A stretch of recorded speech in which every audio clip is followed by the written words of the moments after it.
अस्सलाम वालेकुम क्लास। उम्मीद करता हूं आप लोग सब खैरियत से होंगे। पाकिस्तान की सबसे बड़ी जॉब कौन सी है जो आप करना चाहते हैं? जी हाँ, आपका जवाब होगा मैं सीएसएस अफसर बनना चाहता हूं, मैं असिस्टेंट कमिश्नर बनना चाहता हूं, मैं फॉरेन सर्विस ज्वाइन करना चाहता हूं। तो हर एक पाकिस्तानी का ये ख्वाब है। इस ख्वाब की तकमील कैसे होगी? इस तकमील के लिए आपको बहुत मेहनत करनी पड़ती है। अमूमन पाकिस्तान में आपको सुनने को मिलता होगा कि इस इम्तहान को पास करने के लिए आपको दिन रात मेहनत करने की जरूरत है।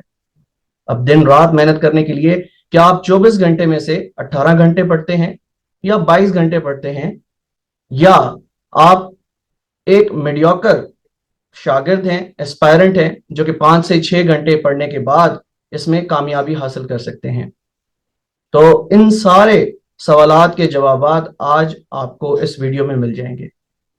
अक्सर हम पाकिस्तान में सुनते हैं जब रिजल्ट अनाउंस किया जाता है फेडरल पब्लिक सर्विस कमीशन की जानिब से या प्रोविंशियल मैनेजमेंट सर्विस की जानिब से, तो हमें देखने को मिलता है कि एक ट्रेंड बना हुआ है। हम कहते हैं कि इस बच्चे ने जो एग्जाम पास किया है, इसकी तालीम कहाँ से है? आया ये रूट्स इंटरनेशनल स्कूल सिस्टम से पढ़ा है, या इसकी जो ग्रेजुएशन की तालीम है वो लंदन की है, या इसने ग्रेजुएशन कनाडा से की है? ठीक है, तो ये चंद एक सवालात हैं जिनके जवाबात हम जानेंगे आज। मेरे एक दोस्त यासिर इसरार, जिनके साथ मैंने कॉरपोरेट सेक्टर में काम किया 2017 में, उसके बाद मैंने गवर्नमेंट सर्विस ज्वाइन कर ली, और यासिर यासिर इसरार काफी लंबे अरसे तक कॉरपोरेट सेक्टर में काम करते रहे। फिर उसके बाद अभी रिसेंटली ये एक फैसलाबाद की जो इलेक्ट्रिक पावर सप्लाई कंपनी है वहां पर असिस्टेंट डायरेक्टर के तौर पर काम कर रहे थे। तो इसी दौरान इनका जो पीएमएस केपीके का एग्जाम है वो पास हो गया है। तो आज हम इनकी जर्नी के बारे में जानना चाहेंगे कि इन्होंने अपनी बेसिक तालीम हासिल कहाँ से की, ठीक है, उसके बाद अपनी जो ग्रेजुएशन की तालीम है वो कहाँ से हासिल की, उसके बाद इनको अपनी जिंदगी में क्या सेटबैक्स फेस करना पड़े, उसके बारे में हम आज इंशाल्लाह इनसे जान लेते हैं। जी सर, कैसे हैं आप? ठीक है? वालेकुम सलाम बुरहान। मैं एकदम ठीक हूँ। उम्मीद है आप भी ठीक होंगे और आपके सारे सुनने वाले भी ठीक होंगे। अल्हम्दुलिल्लाह। इसरार भाई मुझे ये बताएं, पाकिस्तान में एक मिसकंसेप्शन कह लें या एक मिथ समझ लें, ये बन चुकी है कि अगर आपने ब्यूरोक्रेट बनना है, आपने सरकारी नौकरी करनी है, आपने असिस्टेंट कमिश्नर बनना है, तो आपकी तालीम बहुत ही हाई फाई होनी चाहिए, आपकी ग्रेजुएशन किसी बाहर की यूनिवर्सिटी से होनी चाहिए, आपकी जो बेसिक एजुकेशन है वो बीकन हाउस स्कूल सिस्टम से होनी चाहिए। और ये ट्रेंड मैंने देखा भी है, टू बी वेरी ऑनेस्ट। अगर मैं अपने डिपार्टमेंट की बात करूं, जब वहां पर मैं अपने सेक्शन ऑफिसर्स को देखता हूं, तो उनका जो तालीमी बैकग्राउंड है उसको देखा जाता है, तो बिल्कुल देखने को मिलता है कि उनकी जो बेसिक एजुकेशन है वो बीकन स्कूल सिस्टम की है, या उन्होंने जो ग्रेजुएशन है वो बाहर से हासिल की है। क्या इससे हम डीमोटिवेट हो जाएं, हमारा आज का जो एस्पायरेंट है वो डीमोटिवेट हो जाए? क्या वो ये एग्जाम पास नहीं कर सकता? तो अपनी जो बेसिक एजुकेशन है उसके बारे में बताइएगा। Over to you.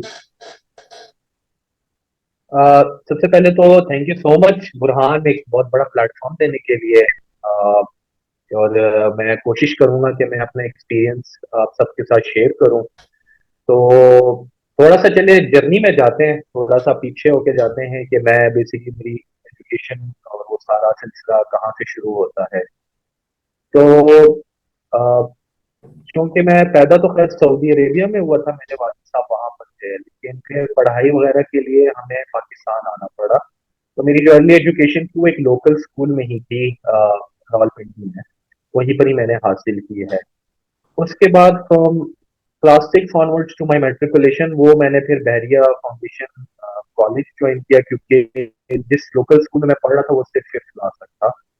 बट वो लोकल स्कूल ही बहुत अच्छा था। कह सकते हैं उसको कि एक मतलब सेमी प्राइवेट टाइप का एक इदारा था, लेकिन बहुत अच्छा एक वहां से हमें एक प्लेटफॉर्म मिला, चीजें चीजें सीखने को मिली। फिर 6 ऑनवर्ड टू मैट्रिक मैंने अपना बहरिया फाउंडेशन स्कूल से किया, वो भी रावलपिंडी ही से ही था। उसके बाद जाके मैंने थोड़ा सा चेंज किया। मैंने, क्योंकि को एजुकेशन तकरीबन 10 साल मैंने पढ़ ली थी, फिर मैंने हिसाब लगाया कि एक प्योरली गवर्नमेंट कॉलेज में जाना चाहिए। सुना, हमेशा सुनने में यही आता रहा कि कंपटीशन वहाँ बहुत होता है, बहुत अच्छे लड़के और बहुत अच्छी लड़कियां वहां से पढ़ के निकलती हैं। तो आई वॉज फॉर्चुनेट इनफ कि मेरा Islamabad model college for boys item 1 में एडमिशन हो गया। और मैंने वहां पर ज्वाइन किया और बहुत ही मुख्तलिफ दुनिया थी वहां पर। मतलब मैं अगर कहूँ कि कॉम्पिटेंट अगर मैंने कोई लॉट देखी है ना, तो वो मैंने गवर्नमेंट कॉलेज में किया। आईएमसीबी के जो 2 साल थे मेरे फर्स्ट और सेकेंड ईयर के, मतलब कुरान आप यकीन नहीं कर सकते, डिस्पाइट द फैक्ट उनके चैलेंजेस बहुत थे कि वो बैकग्राउंड इस तरीके के स्ट्रॉन्ग नहीं थे, लेकिन अगर उसको मैं किसी भी अच्छे एजुकेशन लेवल के किसी स्टूडेंट के साथ उन बॉयज को या उन गर्ल्स को बिठाऊं ना, तो वो मैं कहता हूँ बहुत आराम से compete करेंगे। तो वो 2 साल मेरे बहुत मजे के गुजरे, बड़े अच्छे दोस्त वहां पर बने, बहुत से इम्बैलेंसेस का पता चला लाइफ में कि सोसाइटी में कितने इम्बैलेंसेस मौजूद हैं। उसके बाद फिर मैंने फैसला किया कि मैं ट्रेडिशनल वो इंजीनियरिंग वाली साइड पे और मेडिकल वाली साइड पे नहीं जाऊंगा। हालांकि मेरे माँ बाप का बहुत शौक था कि मैं मुंडा जो है ना इंजीनियर बन जाए, क्योंकि मेरे वाले साहब खुद भी इलेक्ट्रिकल इंजीनियर हैं। तो और मेरी अम्मी की ख्वाहिश थी कि मैं मेडिकल वाली साइड पे जाऊँ, बट मैंने वो दोनों चीजें की, मुझे शौक नहीं था इस चीज का। तो इसमें फिर मेरे बहनोई हैं, उनका एक बड़ा रोल रहा है। उनका अपना फैमिली बिजनेस है, तो उन्होंने मुझे बिजनेस वाली साइड पे तरफ कहा कि अगर तुम बीबीए कर लेते हो, बैचलर्स इन बिजनेस एडमिनिस्ट्रेशन, तो कहते हैं वहां से आके फिर अगर तुम लेट्स सपोज तुम खुद का कुछ करना है या कॉर्पोरेट साइड पे जाना, तो वो एक अच्छी थर्ड ऑप्शन बहुत अच्छी है। तो वहां से करते कराते मैंने बीबीए के लिए फिर अप्लाई किया। मेरा टारगेट था नस्ट एमबीए स्कूल था, बट बस कह सकते हैं किस्मत का खेल था, नहीं हुआ उधर मेरा। इसके अलावा मेरा एयर यूनिवर्सिटी में हो गया एडमिशन और बहरिया यूनिवर्सिटी में भी हो गया, बट वो दोनों जगह भी मैंने ज्वाइन की। फिर कायद आजम यूनिवर्सिटी में उस टाइम नया नया सेकंड बैच था बीबीए का। तो कायद आजम के बारे में नाम बहुत सुना हुआ था कि एक प्रीमियर यूनिवर्सिटी है, गवर्नमेंट यूनिवर्सिटी है। तो मैंने कहा चलो ट्राई मार लेते। तो अल्लाह का शुक्र हुआ कि उसमें मेरा हो गया एडमिशन। तो फिर 4 साल जो है मैं एज एन काइडियन मैंने गुजारे 2011 से 2015 तक। तो बहुत अच्छा टाइम स्पेंड हुआ, क्योंकि वहाँ पर पूरा पाकिस्तान से जो है ना लोग आते थे। वैसे ही मिनी पाकिस्तान कहा जाता है। तो हर कल्चर के लोगों से वास्ता पड़ा, हर हर सोशल बैकग्राउंड के लोगों से वास्ता पड़ा। अ, मतलब पढ़ाई भी की, इंजॉयमेंट भी की, सब कुछ किया। बट जहन में कभी कॉम्पिटेटिव एग्जाम को उस तरीके से वो नहीं आया, शौक हुआ इनके करना है, क्योंकि मेरे वालिद साहब खुद एक सऊदी गवर्नमेंट में सिविल सर्वेंट थे। तो उनकी लाइफ में देखता था मैंने, कहा क्या मतलब बोरिंग सी लाइफ है, मजा ही कुछ नहीं है वो। बट फिर चेंज हुआ मेरा 2013 के अंदर। एक वाकया कोट करूंगा, तो I hope no one gets offended with it. Rawalpindi में एक सुन्नी शिया का एक मसला हुआ था 2013 में, जिसमें कुछ जलाओ घेराव हो गया था। तो हमारी यूनिवर्सिटी ऑफ हो गई थी और मैं पीरबदाई वाली साइड पे रहता था, तो वहाँ कर्फ्यू लग गया था। तो कर्फ्यू में और कुछ करने को था नहीं, तो मैं फेसबुक की हम बस या मूवीज देखते थे या फेसबुक देखते थे। तो वहां पर एक मेरे दोस्त ने मुझे एक किसी किसी एक I don't remember that person, उसकी तस्वीर पे मुझे टैग टैग किया ना, और कहा कि ये देखो कितनी अच्छी पर्सनैलिटी वाला है। मैंने कहा ये होगा कोई आर्मी ऑफिसर होगा, जाहिर सी बात है आर्मी ऑफिसर की पर्सनैलिटी होती है ऑल दैट। तो उसने मुझे कहा नहीं, he is an SP from PSP. वहां से मेरा थोड़ा सा एक चेंज हुआ। मैंने कहा यार ये पुलिस वाले इतने मतलब गुड लुकिंग और डैशिंग होते हैं, तो मैंने कहा ये क्या स्टोरी होती है। मैंने तो मेरे जहन में तो एसएचओ से ऊपर कभी किया ही नहीं था कुछ। तो उसके बाद उन्होंने मुझे कहा एक सीएसएस का एग्जाम होता है, कॉम्पिटेटिव एग्जाम होता है, उसमें 12 पर्चे देने होते हैं। तो मैं वो पूरा जो एक हफ्ता कर्फ्यू लगा था ना, मैं सीएसएस फोरम मुझे नया नया पता चला, मैं सारा दिन बैठ के जो है ना देखता रहता था कि अच्छा कौन से ग्रुप्स होते हैं, सीएसएस क्या होता है, पीएमएस क्या होता है। और मैंने डिसाइड किया कि मैं जो है ना अपना वो छोड़ने लगा हूँ, डिग्री मैं जो है ना छोड़ने लगा हूँ। क्योंकि मेरे 4 सेमेस्टर्स हो गए थे और हमारी यूनिवर्सिटी ऑप्शन देती थी कि आप बीए की डिग्री ले सकते हैं। तो मैंने जब अपना एग्रीगेट कैलकुलेट किया, तो मेरा बहुत अच्छा एग्रीगेट बन रहा था। प्लस ये कि मुझे MSc IR and MSc political science का यूनिवर्सिटी में एडमिशन भी मिल रहा था मेरिट के ऊपर। मैंने सबको कन्विंस कर दिया, लेकिन आखिर में एक हस्ती जिसने जो कन्विंस की है वो थी हाँ। वो कहती है कि चुप करके बैठ जाओ, वो पश्चिम में कहती है कि कला रखे ना और कल डिग्री कवा, मतलब चुप हो जाओ आराम से अपनी डिग्री करो। तो फिर मैंने कहा ठीक है मैं अपनी डिग्री करता हूँ। तो फिर मैंने उस टाइम डिसाइड किया कि मैं 2016 का जो अटेम्प्ट है वो मैं दूंगा। तो मैंने अपनी ये चीज किसी को नहीं बताई, मैं बिल्कुल खामोशी से अपनी चीजें चीजें करता रहा। मैं साथ साथ जॉब भी कर रहा था यूनिवर्सिटी के, और साथ साथ फिर इंटर्नशिप वगैरह भी कर रहा था। तो मूविंग ऑन फॉरवर्ड 2015 अगस्त पे मेरी डिग्री खत्म हो गई। साथ ही मुझे एक पेड इंटर्नशिप मिल गई, और वो paid internship leading to job हो गई। बट ये है कि मेरा जो एक फोकस था कि सीएसएस करना है, तो मैंने सितंबर ऑफ 2015 में वो छोड़ दी जॉब। उस टाइम 25,000 की मेरी जॉब लगी थी, और लोग मुझे कह रहे थे तू जॉब छोड़ जाओ, मतलब अच्छी खासी शुरू में ही तुम्हें 25,000 की नौकरी मिल गई। और 2015 में 25,000 बहुत बड़ी बहुत बड़ी अचीवमेंट, चीज थी, नॉट बिल्कुल। बैड। हाँ मतलब बहुत जबरदस्त हुआ था फिर, लेकिन फिर भी मैंने कहा नहीं, मैंने नहीं करना। इसके साथ साथ मुझे तकरीबन 6 जॉब ऑफर और आई थी उसी 5-6 महीने के दौर में, लेकिन वो मैंने किसी को आज तक बताई नहीं है। ये अभी मैं बता रहा हूँ सबको, शायद मेरी अम्मी अबू भी सुन ले तो मुझे वैसे ही फिर डांटेंगे। तो जॉब ऑफर मुझे आती रही, बीच में सबसे अच्छी ऑफर मुझे जैमको मोटरसाइकिल्स की तरफ से आई थी, वो भी मैंने ठुकरा दी। तो मैं घर में बैठा, आई स्टार्टेड विद इस्लामियात। इस्लामियात से मैंने अपना स्टार्ट किया, और साथ मेरी सिस्टर नई नई उस टाइम फातिमा जिन्ना से उन्होंने अपना बैचलर्स किया। तो उसने कहा कि कुछ चीजें, मतलब उसने कहा कि मैनेजमेंट और यूएस हिस्ट्री मुझे आप पढ़ा देना, और मैं आपको आईआर और इंटरनेशनल लॉ पढ़ा दूँ।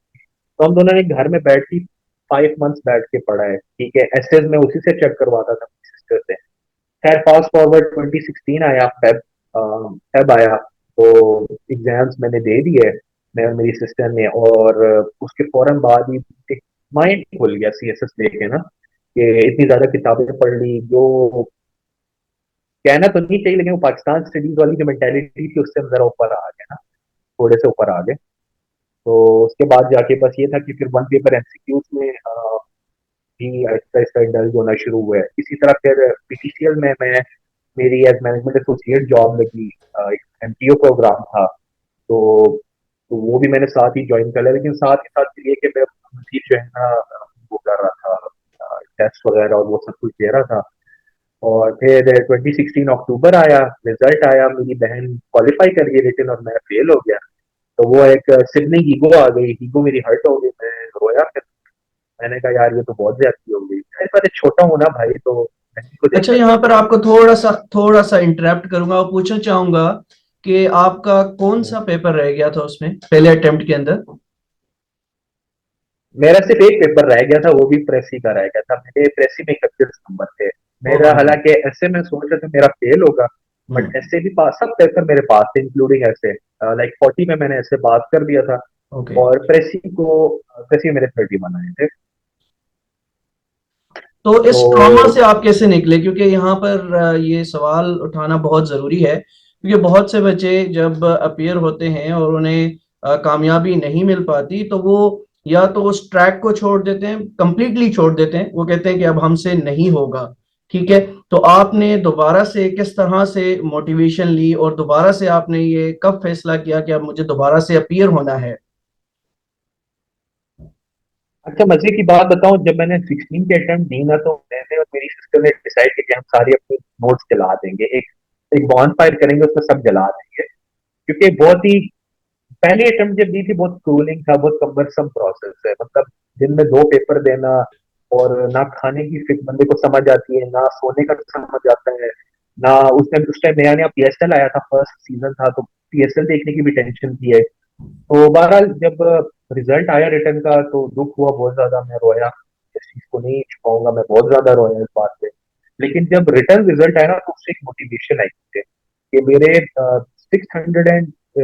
630 मार्क्स थे, 630 मार्क्स थे एक्सक्लूडिंग द प्रेसी। तो मैंने जब हिसाब लगा कि ये तो बहुत अच्छे मार्क्स है, और मैंने घर में बैठ के तैयारी की है, तो ये एक मोटिवेशन था। प्लस मेरी सिस्टर ने मोटिवेट किया, तो उन्होंने कहा कि यार लाजमी जाओ, अभी अबू ने मोटिवेट किया कि लाजमी का अटेम्प्ट दे दो। तो उसके बाद जाके फिर मैंने सोचा कि मैं 2017 के अटेम्प्ट भी दूंगा, तो 2017 के अटेम्प्ट की, और साथ मैंने एक इधर की रियाज लगा रही एक टीचर है 26 में, आई डोंट नो आप कहाँ होते हैं, तो उनसे मैंने जो है ना रब्ता किया कि मैं एसए और एपएससी की तैयारी करना चाहूंगा। तो उनसे मैंने एसए एपएससी की तैयारी की। फिर फास्ट फॉरवर्ड 2017 आया, और साथ साथ मेरी जॉब भी चल रही थी पीटीसीएल की। तो उसके बाद 2017 का रिजल्ट, सॉरी अटेम्प्ट आया, तो मैंने फेब में वो अटेम्प्ट दे दी 2017 की। और फिर उसी दौरान मेरे जो पीटीसीएल में सबमिट प्रोग्राम था, उसमें भी रिकमेंडेशन होगी, तो मैं मतलब असिस्टेंट मैनेजर बन गया वहां पर। तो साथ साथ ये था कि मेरी जॉब भी चल रही थी, मैंने जॉब नहीं छोड़ी अपनी, और साथ साथ फिर ये था कि मैं अपने कमीशन के एग्जाम्स और सीएसएस वगैरह पे मेरा ध्यान चल रहा था। उसके बाद फिर आया अक्टूबर आया 2017, तो फॉर्चुनेट मेरे मेरा क्वालिफाई हो गया 17 का टाइम। और बड़ी खुशी हुई उस टाइम मुझे, यार ये तो बड़ा कुछ हो गया, मतलब शुक्र अल्हम्दुलिल्लाह हो गया, पास हो गया वो। उसके बाद जाके फिर साथ ही साथ टीएमएस 2017 भी आ गया केपी का, उस पर भी मैंने अप्लाई कर दिया। और साथ ही टीएमओ तहसील म्यूनिसिपल ऑफिसर था, उसके लिए भी अप्लाई किया, वो भी हो गया। और साथ आईबी और एफआईए के टेस्ट थे, वो भी मेरे क्वालिफाई हो गए, तो एक ट्रेजेक्टरी मेरी ऊपर जाना शुरू हो गई। उसके बाद फिर ये था कि 2017 की सीएसएस की वाइवा की तैयारी वगैरह शुरू की, लेकिन आई बी ऑनेस्ट ओवर हेयर, मैं शोखा हो गया था, मैं ओवर कॉन्फिडेंट हो गया था। तो क्या नाम है, साइकोलॉजिकल अच्छा हो गया, क्योंकि मेरा आईएसएसबी का एक्सपीरियंस था, तो वो सब अच्छे हो गए। उसके बाद जब फाइनल वाइवा आया तो पैनल ने मुझे इतना ग्रिल किया, मतलब मेरा उन्होंने कीमा निकाला दिया। और मतलब लिटरली मैं इतना कंफ्यूज हो गया था अपने वाइवा के अंदर कि मुझे समझ ही नहीं आ रहा कि मैं कह क्या रहा हूँ, वो पूछ क्या रहे हैं। तो बहरहाल वो एक बहुत ही हॉरेबल एक्सपीरियंस था। तो बहरहाल लोगों ने मुझे कहा कि टेंशन नहीं लेना, वाइवा में पास हो जाओगे, एटलीस्ट तुमने कुछ बोला तो है। तो बहरहाल खैर मैंने कहा ठीक है। फिर जब हमारा 2018 के अंदर रिजल्ट आया तो मेरी एलोकेशन नहीं हुई, तो वो एक और मुझे सदमा मिला है। और वो बहुत बड़ा सदमा था, उससे तो मैं लिटरली 3-4 दिन तक बिल्कुल ही, मतलब मैं ऑफिस भी नहीं गया, ऑफिस भी मैंने जाना छोड़ दिया, और मैं कमरे में बंद हो गया था। मैंने कहा ये तो ऐसा लगा कि बस जिंदगी फना हो गई, खत्म हो गया, बस छोड़ो, बड़े नहीं करना। तो उसके बाद जब डीएमसी हमारी आई तो रिटर्न में भी मेरे मार्क्स इतने खास नहीं थे, 610 मार्क्स थे, और मेरे वाइवा में 120 नंबर थे, तो मतलब बेरली में पास ही हुआ था। और मतलब 730 मार्क्स थे मेरे टोटल। तो एलोकेशन उसमें मेरी बनती भी नहीं थी। तो आई थिंक तो वो खुदा मुझे जो है ना किसी अच्छी अपॉर्चुनिटी के लिए वेट करवा रहा था। तो उसके बाद फिर ये कि एफआईए में भी मेरा नहीं हुआ, आगे जाके आईबी का भी मैं साइकोमेट्रिक तक पहुंचा, तो आगे मेरा फाइनल इंटरव्यू की कॉल नहीं आई। तो इसी तरह बाकी कमीशन के एग्जाम भी देता रहा, उसमें भी नहीं आया। तो वो 2018 मेरे लिए एक स्लम पीरियड था, डाउनवर्ड ट्रैजेक्टरी चलती जा रही थी। फिर इन सितंबर ऑफ 2018 पीएमएस के रिटर्न एग्जाम हुए, वो मैंने दिए स्पॉट जाके। उस दौरान फिर मेरा एक्सीडेंट भी हो गया, तो मेरा जो लेफ्ट पाँव है उसका एसीएल जो है वो टीयर हो गया, वो अभी तक टीयर ही है, मैंने उसका वो नहीं करवाया, ऑपरेशन वगैरह नहीं कराया। तो लेकिन वो एक बड़ा लाइफ थ्रेटनिंग एक्सीडेंट था। मैं मोटरसाइकिल से स्लिप हो गया था, लेकिन शुक्र अल्हम्दुलिल्लाह जान बच गई। उसके बाद फिर पीएमएस के एग्जाम दिए, तो किसी ने कहा कि यार ऑलरेडी तैयारी तुम्हारी अच्छी है, तो अपना थर्ड अटेम्प्ट भी सीएसएस का दे दो। तो मैंने कहा ठीक है दे देते हैं। तो 2019 की मैंने फिर अटेम्प्ट दी, और अटेम्प्ट दे के बस फिर मैं अपने वही पीटीसीएल के काम के और साथ साथ मैंने अपना एमबीए भी स्टार्ट कर दिया था। तो एमबीए भी कर रहा था, सीएसएस की तैयारी भी कर रहा था, जॉब भी कर रहा था, तो मेरे बस, और साथ साथ अपनी फिजिकल हेल्थ को भी देखना था। तो बहुत ही एक मतलब एक मिशमिश बनी हुई थी। तो बहरहाल फिर 2019 का जब रिजल्ट आया सितंबर अक्टूबर में, तो फेल हो गया। और इस बार मैं फेल हुआ, ऐसे के अंदर मेरे 10 नंबर आ गए। तो मैं हैरान हो गया, मैंने कहा अच्छा ये भी होता है। तो इसका खैर इतना दुख नहीं हुआ, लेकिन क्योंकि जुलाई 2019 से मेरा पीएमएस का रिजल्ट आया था, इंशाल्लाह उसमें मैं क्वालिफाई हो गया था। तो उसके बाद फिर सारा वो पीएमएस के प्रोसेस में मैं घुसा, सब कुछ हुआ। फिर मेरा जनवरी 26 जनवरी को मेरा 2020 को मेरा इंटरव्यू था पीएमएस का, तो आई परफॉर्म वेरी वेल, और मुझे पता था मेरे बहुत अच्छे मार्क्स आएंगे। फिर आया ड्रेडफुल डे 12 फरवरी 2020, पीएमएस का फाइनल रिजल्ट अनाउंस और मेरी एलोकेशन। और मैं उस टाइम हरिपुर में था, पीटीसीएल का मेरा वो था एक प्रोजेक्ट के सिलसिले में मैं गया हुआ था। तो मैं प्रोजेक्ट छोड़ के आ गया अपने दोस्त से मिलने। एंड अगेन वो पूरा हफ्ता इतना बुरा गुजरा, रोए, खुदा को कोसा, बहुत ज्यादा कोसा है मैंने। उसे बिल्कुल कहना तो नहीं चाहिए, लेकिन मैंने बहुत ज्यादा खुदा से शिकवे किया ना कि वाई मी, मैं ही क्यों। ओके, अच्छा, तो फिर जब रिजल्ट यहाँ आया, पर मैं आपसे एक सवाल पूछना चाहूंगा जो कि एक बहुत ही आम सवाल है। अक्सर ऐसा होता है कि जब आपको पे दर पे फेलियर्स मिलते हैं, फॉर एग्जांपल आपने अभी बताया कि आपको पीएमएस में भी आपका नहीं हुआ और सीएसएस 2019 भी आपका फेल हो चुका था, और उसी वक्त आपके पास एक अच्छी जॉब थी। मैं जानता हूं कि उस वक्त ये सैलरी पैकेज बहुत अच्छा था पीटीसीएल के अंदर जो कि आपको मिल रहा था। अब अक्सर क्या होता है जब हमारे पास कोई जॉब मौजूद होती है और उसमें हम अच्छी खासी सैलरी ले रहे होते हैं और हमें कहीं से एक फेल्यूर मिल जाता है, तो हम फिर कहते हैं यार छोड़ो, अब उसको छोड़ देते हैं कि फेल्यूर हो गया तो कोई बात नहीं है, अब मेरे पास ये ऑलरेडी एक जॉब मौजूद है, सैलरी भी यहाँ पर मेरे पास अच्छी है। तो वो क्या एक मोटिवेशन फैक्टर आपके पीछे था कि जो आपको बार बार ये कह रहा था कि नहीं अभी हार नहीं माननी? वो क्या मोटिवेशन थी आपके पीछे? मोटिवेशन अगेन वही थी कि ईगो का इशू आ गया था। मैंने कहा कि इतना मैं आगे आ गया हूँ। लाइक मेरे जो पीएमएस 2018 में 881 स्कोर था, और I score the highest in viva 200 मेरे वाइवा में मार्क्स थे, हाईएस्ट मार्क्स थे मेरे वाइवा में। तो वो सब चीजें एक मोटिवेशनल फैक्टर थी मेरे लिए। और मैंने कहा कि यार इतना मैं पहुंच गया हूँ, लेट्स ट्राई अगेन। मैं क्योंकि मेरी दो अटेम्प्ट पीएमएस की रहती थी, सीएसएस की मैं एग्जॉस्ट कर चुका था, पीएमएस की दो अटेम्प्ट रहती थी। तो उसके बाद फिर मार्च में कोरोना आ गया, तो काफी ज्यादा चीजें जो है ना, फिर आपको पता है मुल्क में लॉकडाउन लग गए, जॉब्स वगैरह पे भी बैन लग गए, सब कुछ हो गया। उसके बाद फिर ये हुआ कि हमें पता चला कि कुछ पोस्ट आई हुई पीएमएस की स्टैब्लिशमेंट में। तो फिर ये था, मैं था, मेरे एक और दोस्त एक उमर थे, अब्दुल, और एक अब्दुल रहमान हमारे दोस्त थे, एक माजिद थे। इन लोगों का नाम मैं स्पेसिफिकली इसलिए ले रहा हूँ कि इन लोगों ने बहुत ज्यादा हेल्प आउट किया था मुझे। और एक वकील भी थे इसमें। तो हम लोग इस्टेब्लिशमेंट में एडिशनल सेक्रेटरी से मिल रहे हैं, सेक्रेटरी से मिल रहे हैं, डीएस से मिल रहे हैं। तो हम उनसे रिक्वेस्ट कर रहे थे कि पोस्ट वगैरह कंपनीशन को भेजे ताकि अनाउंस हो जाए। फिर कामरान बंगश से भी मिले, कामरान बंगश को भी रिक्वेस्ट किया, उन्होंने भी फिर आके जाके काफी ज्यादा हेल्प आउट किया। तो फाइनली दिसंबर ऑफ 2020 में पोस्ट अनाउंस होगी 95। जब वो पोस्ट अनाउंस हुई तो एक दोबारा एक स्पार्क जनरेट हुआ। मैंने कहा कि let's do it, let's go for it once again. तो उसके बाद जाके फिर 2021 स्टार्ट हो गया। मेरी पीटीसीएल में से मैं उस टाइम रिजाइन दे चुका था क्योंकि ले ऑफ स्टार्ट हो चुकी थी। तो मैंने पीटीसीएल से नवंबर 2020 में रिजाइन दे दिया था। उसके बाद जाके फिर मैंने अपनी फ्रीलांसिंग कैरियर स्टार्ट कर दिया फाइवर एंड अपवर्क पे। अल्हम्दुलिल्लाह वो बहुत अच्छा शुरू हो गया था मेरा। और उसके बाद करते कराते फिर ये कि स्क्रीनिंग एग्जाम हुआ। और स्क्रीनिंग में शुक्र है, मैं बुरहान का आपका बहुत सारा शुक्रिया अदा करूंगा कि उस टाइम मैं बिल्कुल एक आउट ऑफ टच था। तो बुरहान यार, आपने मुझे बहुत ज्यादा हेल्प किया था स्क्रीनिंग एग्जाम में, पीएमएस केपी के और साथ ही एमओडी के। आपने जो नोट्स वगैरह दिए थे उसमें बड़ी मुझे हेल्प आउट हुई थी। तो ये चीज मैं ऑन रिकॉर्ड कह रहा हूँ कि जो मेरा स्क्रीनिंग एग्जाम था पीएमएस का और एमओडी का जो इनिशियल स्क्रीनिंग था, उसमें बुरहान का एक बहुत बड़ा रोल रहा है। क्योंकि इसके नोट्स और इसके जो लिंक्स थे उसी को मैंने रीड आउट किया था। और उसके बाद जाके जो है ना, पीएमएस का जो स्क्रीनिंग था वो भी मेरा क्वालिफाई हो गया। और साथ ही साथ एमओडी मिनिस्ट्री ऑफ डिफेंस का जो असिस्टेंट डायरेक्टर का स्क्रीनिंग था वो भी क्वालिफाई हो गया। और उसके बाद फिर नया मसला शुरू हो गया कि कमीशन ने एक नया फॉर्मूला लगाया 5Y1 का ना, तो उस हिसाब से 2600 लोगों ने सिर्फ स्क्रीनिंग क्वालिफाई की थी।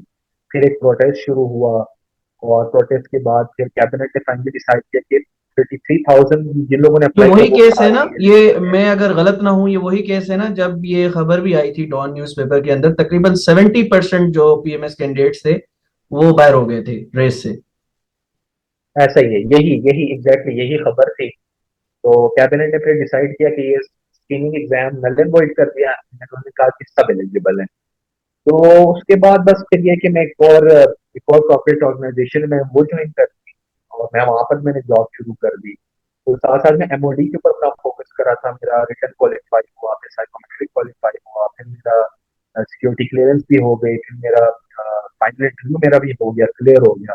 तो फास्ट फॉरवर्ड जाके फिर ये कि एंड में बस किसी को फेवर देनी थी तो मुझे हटा के साइड पे कर दिया।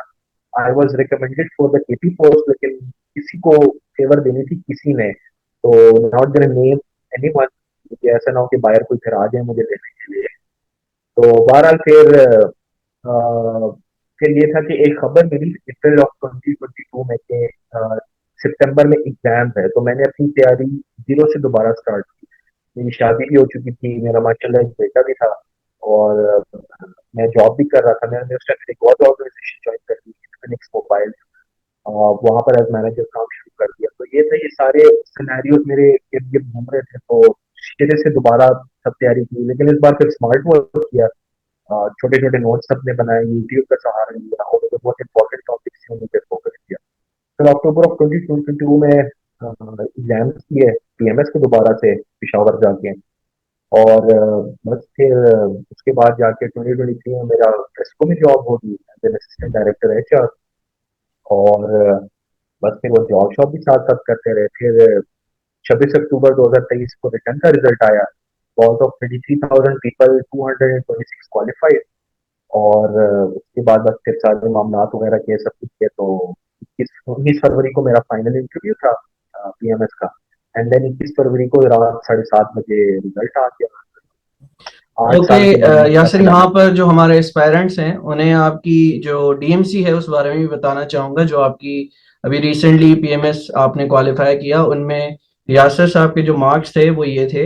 ऐसे में इन्होंने 42 मार्क्स हासिल किए थे, प्रेसी में 43 और जीके करंट अफेयर्स में 52। इसके साथ साथ जो एवरीडे साइंस है उसमें इनके बहुत अच्छे मार्क्स थे, 72 मार्क्स थे। ठीक है, और पाकिस्तान अफेयर्स में इनके 57 मार्क्स थे। ठीक है, इस्लामियात में 70 मार्क्स, अगेन बहुत ही अच्छे मार्क्स समझे जाते हैं। ठीक है, बिजनेस एडमिनिस्ट्रेशन जो कि इनका सब्जेक्ट भी रहा, और कायद आजम यूनिवर्सिटी से, जैसा कि इन्होंने बताया कि इन्होंने बीबीए ऑनर्स भी वहां से किया है। देन पॉलिटिकल साइंस के अंदर जो पेपर 1 था उसमें इनके 69 मार्क्स थे, और पॉलिटिकल साइंस पेपर 2 में इनके 63 मार्क्स थे। ब्रिटिश हिस्ट्री में माशाल्लाह 78 मार्क्स आपने लिए थे, और बहुत जबरदस्त मार्क्स हैं ये। ठीक है, ब्रिटिश हिस्ट्री में आपके अगेन 70 मार्क्स थे, और इंटरनेशनल लॉ में 70 मार्क्स, और रिटन मार्क्स आपके थे 743। इंटरव्यू में आपने 150 स्कोर किया, और टोटल जो आपका एग्रीगेट बनता है वो बनता है 893। तो हमारे जितने भी एस्पायरेंट्स इस वक्त सुन रहे हैं, अगर उनको रिटन की तैयारी करनी है तो हमारे पास बेहतरीन बंदा मौजूद है, यासिर इसरार साहब। ये आपको पढ़ाएंगे इंशाल्लाह।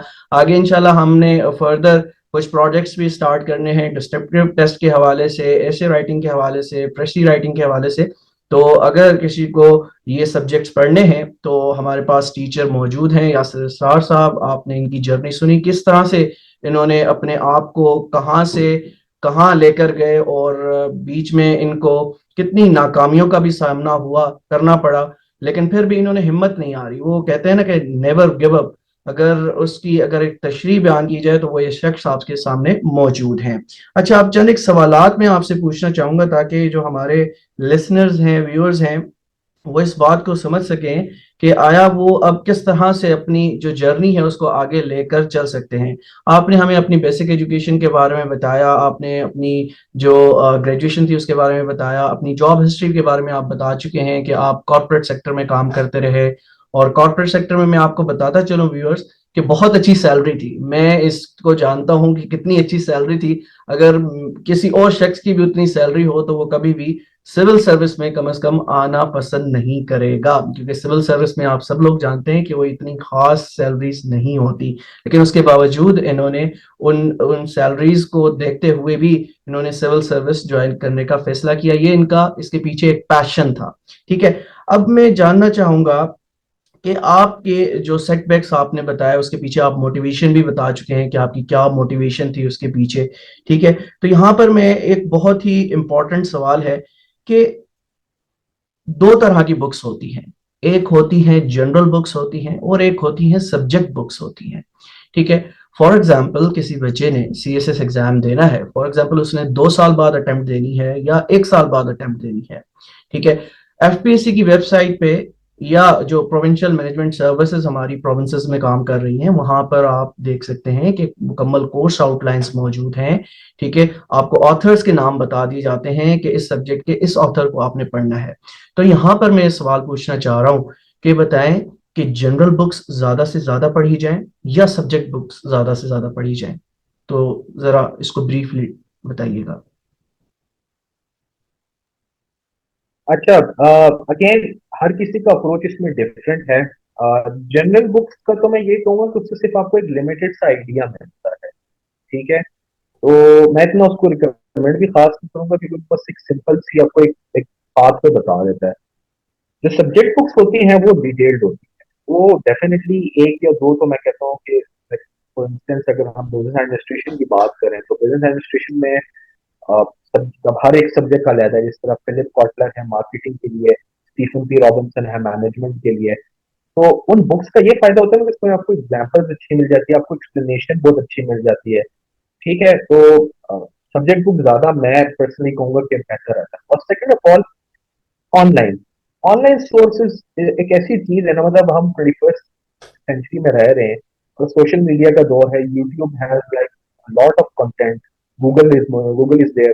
तो मैं कहता हूँ कि इन एक मिक्सचर आपको है ना बनाना चाहिए। ये नहीं कि आप सिर्फ जनरल और सब्जेक्ट स्पेसिफिक बुक्स के ऊपर रहें। आजकल वो कैंडिडेट ज्यादा कामयाब होता है जो स्मार्ट स्टडी करता है, स्मार्ट वर्क करता है, इंस्टेड ऑफ कि वो ट्रेडिशनल जो है ना बस किताबें पढ़ी और हार्ड वर्क कर लिया। नहीं, हार्ड वर्क के साथ स्मार्ट वर्क बहुत ज्यादा जरूरी है। इट्स नॉट नेसेसरी कि आप हर चीज में डिटेल डिटेल में जाके जो है ना पढ़ना शुरू कर दें। आपको देखना पड़ेगा कि कौन से टॉपिक में इंपॉर्टेंट एस्पेक्ट्स क्या है उस चीज के, और उससे रिलेटेड एग्जाम्पल्स क्या क्या है।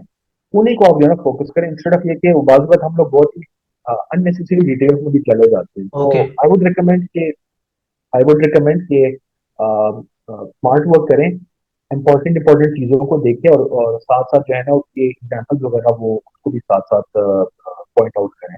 ओके। अच्छा, न्यूज़पेपर का क्या रोल है, किस तरह से पढ़ना है न्यूज़पेपर, बता दीजिए कि न्यूज़पेपर आप किस तरह से पढ़ सकते हैं। अब आप पूरा का पूरा न्यूज़पेपर तो डेली बेसिस पर नहीं पढ़ सकते, क्योंकि फिर आपने टाइम मैनेजमेंट भी करनी है, अपने दूसरे सब्जेक्ट्स को भी टाइम देना है। तो आपके पास एक न्यूज़पेपर होता है, तो उसको आप किस तरह से डिवाइड कर सकते हैं, थोड़ा सा हमें जल्दी से बता दीजिएगा। अच्छा, न्यूज़पेपर का तो ये है ना कि पहला जो आपका होना चाहिए एडिटोरियल एंड ओपिनियंस जो होते हैं जो रोजाना आते हैं, उनको लाजमी पढ़े। उसके अंदर बहुत अच्छे अच्छे इंफॉर्मेशन होती है, और उनको पढ़ें, उनको हाईलाइट करें और उसकी प्रेसी बनाए बैठ के। मेरा तो ये ओपिनियन प्रैक्टिस होती थी कि जो भी डॉन के, एक्सप्रेस ट्रिब्यून के, द न्यूज के ओपिनियंस और एडिटोरियल्स आते थे, उनको मैं हाईलाइट करता था और फिर उसकी प्रेसी बनाता था। ठीक है, और क्योंकि उससे फिर यहाँ राइटिंग प्रैक्टिस भी रहती है। सेकेंड ऑफ ऑल ये कि फिर जो मेन मेन न्यूज हाईलाइट्स होती हैं उसको भी देख रहे, उसके अंदर भी जो डाटा मौजूद हो, किसी लॉ का जिक्र हो तो उसको भी अपने साथ हाईलाइट कर दिया करें। तो वो अपनी जो है ना ब्रेन में वो चीज जो है ना रह जाती है। अच्छा, इसमें आप मुझे बताइएगा रोल ऑफ मेंटोरशिप कितना है। लाइक आप जो सिविल सर्विसेज ज्वाइन करते हैं, इसमें रोल ऑफ मेंटोरशिप कितना है। आपने पेपर्स देने हैं, तो क्या कोई मेंटोर आपने बनाना जरूरी है। दूसरा ये भी बताइएगा, क्या कोई एकेडमी ज्वाइन करना जरूरी है। मेरे हिसाब से यस, मेंटोर का एक रोल है डेफिनेटली। आप ऐसे किसी मेंटोर को रखें जो इस प्रोसेस से गुजरा हुआ हो, तो वो आपको सारा कुछ गाइड करके बता सकता है। और मेरे ख्याल से एक मेंटोर है जो आपको वन टू वन काउंसलिंग भी दे सकता है, वो आपको सब्जेक्ट्स में भी हेल्प आउट कर सकता है। तो यस, मेंटोर का एक बड़ा अच्छा रोल है। एकेडमीज की जहां तक बात है, मतलब मेरा ओपिनियन तो ये है कि सेल्फ स्टडी पे ज्यादा फोकस करना चाहिए। इंसान खुद सेल्फ स्टडी कर ले, मेंटोर अगर उसके पास है तो मैं कहता हूँ self study plus mentorship is more than enough. Academies ये है कि एकेडमीज एक स्ट्रिक्ट गाइडलाइंस के ऊपर चलती हैं। ऐसा हो सकता है कि आपको यूरोपियन हिस्ट्री का शौक हो तो, और एकेडमी वाले कहते हैं कि हमारे पास यूरोपियन हिस्ट्री का टीचर मौजूद नहीं है, आप ऐसा अगर यूएस हिस्ट्री ऑप्ट कर लें। तो मेरे हिसाब से अकेडमीज को ज्वाइन इतना खास नहीं करना चाहिए। Mentor is more important plus साथ सेल्फ स्टडी, ये दो चीजें हैं तो I think so more than enough है। आपके साथ हमने मुख्तलिफ अभी मजीद सेशंस भी करने हैं। तो लास्ट में ये बता दीजिएगा, जो आपके पास इस वक्त मालूमात मौजूद है, जो नॉलेज मौजूद है, क्या वो आप दूसरे एस्पायरेंट्स तक पहुंचाएंगे या नहीं। क्योंकि अभी तो गालिबन आपकी ट्रेनिंग स्टार्ट होनी है कुछ अरसे तक, फिर उसके बाद आपके क्या प्लान्स हैं कि आप ये जो नॉलेज है आपके पास, जो एक्सपीरियंस है, इसको ट्रांसफर करेंगे दूसरे एस्पायरेंट्स तक। बुरहान डेफिनेटली, मतलब मेरा जो 8 साल का पूरा एक तजुर्बा है ना, मैं चाहता हूँ कि एटलीस्ट मैं जितना हेल्प आउट कर सकता हूँ ना फेलो एस्पायरेंट्स को, जो स्टूडेंट्स को, जितना मैं हेल्प आउट कर सकता हूँ मैं हेल्प आउट करूँ। और मैं उन्हें एटलीस्ट ये कि उन्हें अपने स्ट्रेट पाथ बता सकूँ, उन्हें डायरेक्शन दे सकूँ कि आप क्या चीज सही कर रहे हो, क्या चीज गलत कर रहे हो। तो डेफिनेटली ये ट्रांसफर तो मैंने करना ही है, ये नॉलेज डेफिनेटली प्लान तो है मेरे। तो यासिर, मेरा प्लेटफॉर्म आपके लिए हमेशा मौजूद है। आप किसी भी वक्त हमें सिर्फ एक कॉल करेंगे तो हम आपका कोई सेशन आप पढ़ाना चाहेंगे तो हम अपने प्लेटफॉर्म से आपको इंशाल्लाह वो सेशन दे देंगे। और बहुत से ऐसे बच्चे हैं जो डिस्क्रिप्टिव टेस्ट में बैठना चाहते हैं, रिटन टेस्ट में कामयाबी हासिल करना चाहते हैं। तो सबसे बड़ी बात हम सब लोगों के लिए इस पूरे प्लेटफॉर्म पे जो हमारी फैमिली मौजूद है उसके लिए एक बहुत अच्छी बात ये हुई थी है कि यासिर इसरार साहब अब क्वालिफाई कर चुके हैं पीएमएस का एग्जाम। अब इनके पास टाइम भी मौजूद है और हम अब इनसे लड़के टाइम लेंगे। पहले मुझे याद है कि मैंने डिस्क्रिप्टिव टेस्ट अनाउंस किया था, उसकी तैयारी के लिए एक सेशन अनाउंस किया था, तो मुझे यासिर से बेहतर कोई चॉइस नहीं लग रही थी। और ये ऑलरेडी इंडल्ज थे कुछ कामों के अंदर, कुछ इनके काम थे जिसकी वजह से ये हमारा सेशन नहीं ज्वाइन कर सक रहे थे। तो इस वजह से अब ये बिल्कुल फ्री हो चुके हैं और हम किसी भी वक्त इनको ऑन बोर्ड ले सकते हैं। तो ये आपके लिए आज जो इस इंटरव्यू करने का मकसद था ये सिर्फ और सिर्फ इस वजह से कि वो लोग जो अपने आप को ये समझते हैं कि हम कामयाबी हासिल नहीं कर सकते, वो चंद एक नाकामियों के बाद हिम्मत हार चुके हैं, तो वो आपके सामने ये जिंदा मिसाल आपके सामने मौजूद है इसरार साहब की, जो सीएसएस 3 बार दे चुके और सीएसएस में 3 बार फेल होने के बाद, क्वालिफाई ना करने के बाद आज वो शख्स कहाँ पर है वो आपके सामने मौजूद है। हिम्मत आपने नहीं हारनी, अपनी जो नाकामियां हैं, अपने जो डर है उसको अपने अंदर से निकालना है। अब वन पेपर एमसीक्यूज की जब मैं तैयारी करवाता हूँ तो बहुत से बच्चे यासिर ये बात करते हैं कि हम फेल हो गए तो क्या हो जाएगा। भाई अगर आप फेल हो गए तो इस पूरे सेशन के दौरान जो आप सीखेंगे, ठीक है, वो एक बहुत बड़ी आपकी कामयाबी होगी। फॉर एग्जाम्पल अब पाकिस्तान स्टडीज का भी रिसेंटली मैं एक सेशन पढ़ा रहा था, तो उसमें मैं बहुत डिटेल से पढ़ा रहा था। तो बात काफी बच्चों ने सवाल किया कि आप इतनी डिटेल में क्यों जाते हैं। पेपर में तो ये पूछा जाता है कि बताएं पाकिस्तान का जो फ्लैग है वो उस वक्त की कॉन्स्टिट्यूंट असेंबली थी वो कब अप्रूव हुआ। तो मैं आपको जवाब बता सकता हूँ कि साल याद रख लीजिए, लेकिन उसका बैकग्राउंड जब तक आपको मालूम नहीं होगा तो क्या होगा, आज जो आप पढ़ेंगे, जो साल आपने याद किया होगा, वो चंद दिन आप बाद भूल जाएंगे। लेकिन अगर आप जब डिटेल्स पढ़ेंगे चीजों की तो वो चीजें आपको लंबे अरसे तक याद रहेंगी। तो हमेशा कोशिश किया करें, डिटेल्स पर फोकस रखें। ठीक है, जितनी ज्यादा डिटेल्स आप पढ़ेंगे उतना ज्यादा फायदा आपको होता चला जाएगा। ठीक है, इंशाल्लाह आने वाले दिनों के अंदर यासिर से हम बहुत हेल्प लेने वाले हैं और हमारे जितने भी अभी सेशंस अनाउंस किए जाएंगे डिस्क्रिप्टिव टेस्ट के हवाले से, तो उसमें हमारे यासिर इसरार साहब आप लोगों को पढ़ाएंगे। तो बहुत शुक्रिया यासिर भाई कि आपने अपना कीमती वक्त फरहान, भी मैं दिया। बस एंड में छोटी सी कुछ जो है ना, थोड़ी सी जो है ना जी चीज जरूर ऐड जरूर करना जरूर, चाहूंगा। Please please. बस तो छोटी सी करेक्शन कर दूं। मेरे सीएसएस के 2 अटेम्प्ट फेल थे, एक मेरा क्वालिफाई यस, था, लेकिन उसमें फेल एजुकेशन फेल से मुराद कि क्वालिफाई नहीं हो सका। फेल से मुराद हाँ, एजुकेशन डेफिनेट नहीं हो सकी। ठीक है, फेल से डेफिनेट। और मुराद मैं एक और, जी जी जी। हाँ, डेफिनेट, और एक और चीज में मैं बता दूं आपके ये स्टूडेंट्स है कि यार कोई भी टेस्ट का नाम दो ना, उसमें मैं लाजमी घुसाऊंगा। स्टेट बैंक का हो गया, मतलब एफआईए हो गया, नैब हो गया, एग्जैक्टली। आईबी हो गया, कस्टम हो गया, मतलब कोई भी टेस्ट का नाम लो ना, उसमें मेरा नाम लाजमी होगा कि मैं वो पेपर में शामिल होऊंगा। यस बिल्कुल। तो मैं एक चीज बस end में ये कहना चाहूंगा कि बुरहान के प्लेटफॉर्म को यार जितना यूज कर सकते हैं प्लेटफॉर्म को यूज करें, बिकॉज ये बंदा बहुत मेहनत करता है, ये बहुत टाइम लगा के आप लोग के लिए कंटेंट बनाते हैं, तो इसको कोई ग्रांटेड ना ले। और सेकेंड ऑफ ऑल, लास्ट बात कहूंगा, टाइम ज्यादा नहीं लूंगा, कि फेलियर से घबराना नहीं है।